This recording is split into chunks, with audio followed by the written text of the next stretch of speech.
One minute your self.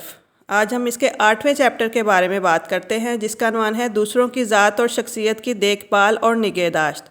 کس لیے اور کیوں ہم کرتے ہیں دوسروں کی ذات اور شخصیت کی دیکھ بھال اور نگہداشت؟ جب یہ شخص نوجوان خاتون کے خاوند کے تصویر خانے پہنچا تو اس کا پرجوش استقبال کیا گیا۔ نوجوان خاتون نے اپنے خاوند کو فون کر کے اس شخص کی آمد کی اطلاع دے دی تھی۔ نوجوان خاتون کا خاوند پیشہ ور مصور تھا اور ابھی ایک تصویر بنا کر فارغ ہوا تھا اور تازہ پھلوں سے اپنی بھوک مٹا رہا تھا۔ مصور کہنے لگا، تمہاری آمد سے مجھے بہت خوشی ہوئی۔ جب میں تمہیں یہ بتاؤں گا اور تمہارے ساتھ گفتگو کروں گا کہ دوسروں کی ذات اور شخصیت کی دیکھ بھال اور نگہداشت کیسے اور کیوں کی جانی چاہیے، تو مجھے بھی اس طریقے اور فلسفے کی خوبصورتی سے دوبارہ لطف اندوز ہونے اور مستفید ہونے کا موقع حاصل ہوگا۔ جب سے میری بیوی نے مجھے اس طریقے کے متعلق بتایا ہے اور میں اس پر عمل کرتا ہوں، مجھے دیگر فوائد بھی حاصل ہو رہے ہیں۔ اس طریقے کا مزاحیہ پہلو یہ ہے کہ بعد ازاں دوسرے لوگ مجھے بتاتے ہیں کہ میرا رویہ اور طرز عمل ان کے ساتھ بہت ہی اچھا رہا ہے۔ اس لیے میں نے اس طریقے اور لائحہ عمل پر بہت زیادہ غور و خوض کیا ہے۔ جو کچھ میری بیوی نے مجھے بتایا، اس طریقے کو میں نے آزمایا، یا کیونکہ مجھے معلوم ہے کہ اس نے اپنی ذات و شخصیت کی مناسب بہتر دیکھ بھال، نگہداشت و اصلاح کی ہے، اور اس کے اثرات میں دیکھ بھی چکا ہوں۔ شروع میں اس کی طرف سے یہ طریقہ اپنانے کا شدید مخالف تھا، کیونکہ میرے خیال کے مطابق میں اپنی بیوی سے مناسب توجہ حاصل نہ کر پاتا، لیکن بعد میں نے محسوس کیا کہ اس نے پہلے سے بھی زیادہ میری طرف توجہ مبذول کر لی ہے۔ پھر میں نے جلدی سے یہ کہنا شروع کر دیا کہ تم بہت اچھا کام کر رہی ہو۔ میں نے بھی یہ سوچنا شروع کر دیا کہ جب لوگ اپنی ذات و شخصیت کی دیکھ بھال، نگہداشت اور اصلاح کا آغاز کر دیتے ہیں تو پھر ان کا یہ طریقہ ان کے قریب موجود دیگر افراد کے لیے بھی کس قدر مفید اور کارگر ثابت ہوتا ہے۔ اس ضمن میں نے ایک دفعہ تمہارے چچا کو اپنے خیالات سے آگاہ کیا اور انہوں نے مجھ سے مکمل اتفاق کیا۔ جب ہم اپنی ضروریات کی کامیابی کے ساتھ تکمیل کر لیتے ہیں تو ہم اپنے طور پر مطمئن اور خوش ہو جاتے ہیں، اور جب ہم اپنی توجہ دوسروں کی طرف مبذول کر لیتے ہیں تو پھر بھی ہمیں اپنے لیے خوشی اور طمانینت کا احساس ہوتا ہے۔ پھر ہم واقعی دوسرے لوگوں کو بتا اور سکھا سکتے ہیں کہ وہ اپنی ذات و شخصیت کی دیکھ بھال، نگہداشت اور اصلاح کے لیے عملی قدم اٹھائیں، اور جب یہ طریقہ اختیار کر لیتے ہیں تو انہیں بہت سے فوائد حاصل ہوتے ہیں اور وہ واقعی خوش اور مطمئن ہو جاتے ہیں۔ نوجوان شخص نے پوچھا، بعض اوقات تمہارے لیے یاد رکھنا مشکل نہیں ہو جاتا کہ لوگوں کو بتایا جائے کہ وہ اپنی ذات و شخصیت کی دیکھ بھال اور نگہداشت کریں، خاص طور پر اس وقت جب تم واقعی یہ چاہتے ہو کہ وہ تمہاری طرف متوجہ ہوں؟ مصور نے اعتراف کرتے ہوئے کہا، ایسا ہوتا ہے، لیکن جب مجھے ایک اہم فائدے کے متعلق علم ہو جاتا ہے تو پھر میں نہیں بھولتا۔ ملاقاتی نے کہا، اہم فائدہ؟ وہ کیا ہے؟ مصور نے کہا، بالکل درست، ایک عملی فائدہ مجھے حاصل ہوتا ہے۔ ملاقاتی نے کہا، تم کس چیز کے متعلق بات کر رہے ہو؟ مصور اٹھ کھڑا ہوا اور اس نے اپنے کینوس پر سے کپڑا ہٹا دیا۔ تمام الفاظ خوشنما رنگوں سے تحریر کیے گئے تھے۔ جب دوسرے لوگ اپنی ذات اور شخصیت کی بہتر دیکھ بھال اور نگہداشت کرتے ہیں تو وہ بذات خود مطمئن اور مسرور ہوتے ہیں، اور دوسروں کے ساتھ بھی ان کا رویہ اچھا اور بہتر ہوتا ہے۔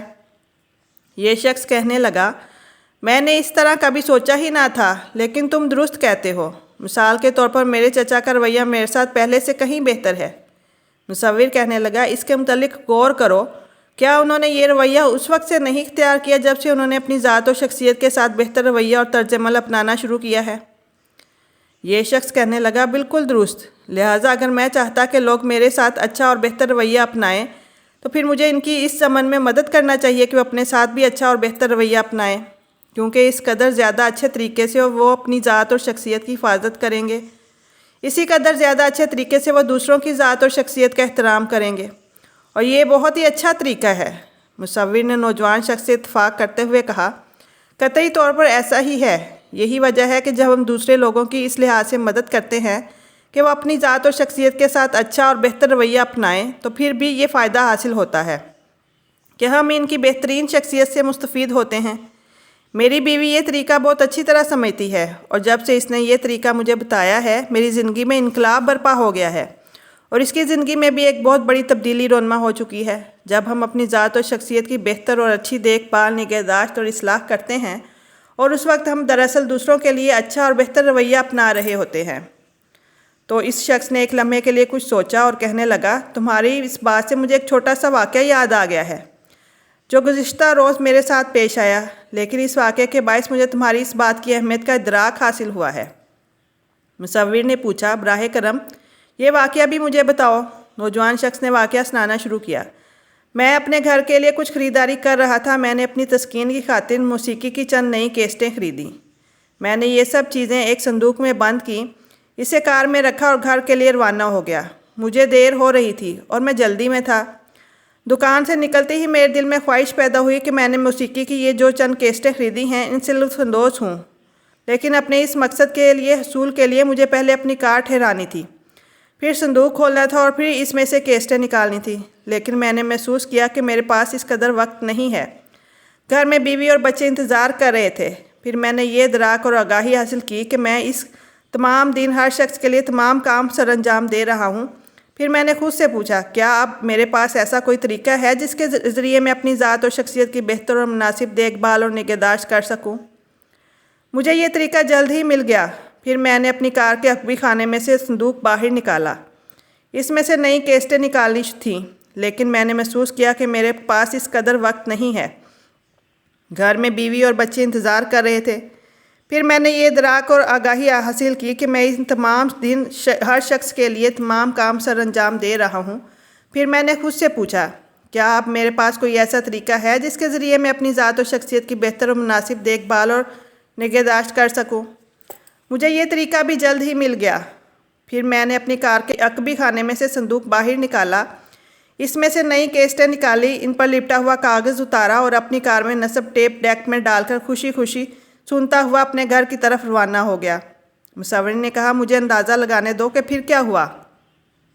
پھر تم جب گھر واپس جا رہے تھے تو تم بہت ہی مسرور، خوش اور مطمئن تھے۔ اگر تم نے یہ کیسٹیں نہ سنی ہوتی اور گھر کی طرف فوراً روانہ ہو جاتے تو تمہیں یہ احساس ہوتا کہ تم دوسروں کی اپنی ذات اور شخصیت پر ترجیح دی ہے، اور تم جب گھر پہنچتے تو تمہارا مزاج بہت ہی خراب اور تلخ ہوتا۔ میں نے اعتراف کرتے ہوئے کہا، ہاں جی، بالکل درست، میں خود کو ستم زدہ محسوس کرتا۔ پھر وہ اپنے احمقانہ پن پر ہنس بھی دیا۔ مصور نے کہا، مجھے اندازہ لگانے دو کہ تمہارے ساتھ کیا بیتی جب تم نے محض اپنی ایک چھوٹی سی خواہش کی تکمیل کے ذریعے خوش اور مسرور کر لیا تو تم بہت ہی خوش اور مطمئن تھے۔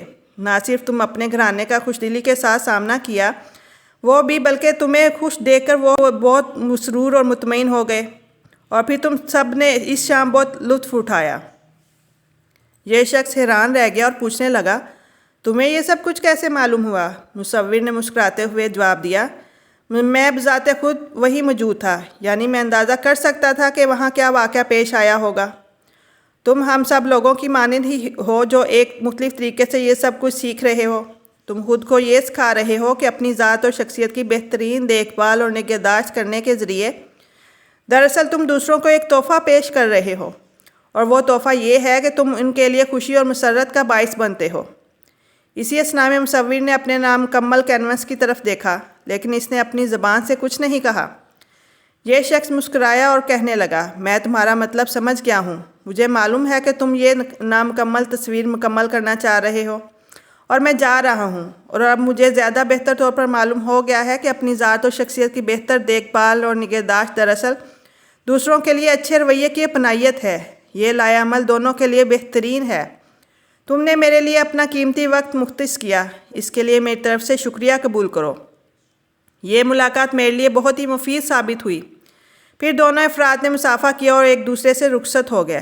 اب یہ شخص چاہتا تھا کہ جس قدر جلد ممکن ہو وہ یہ سب کچھ مختصر انداز میں تحریر کرے تاکہ اسے یاد کرنے میں آسانی رہے۔ اس شخص کو معلوم تھا کہ اس کی آئندہ منزل کون سی ہے۔ شکریہ۔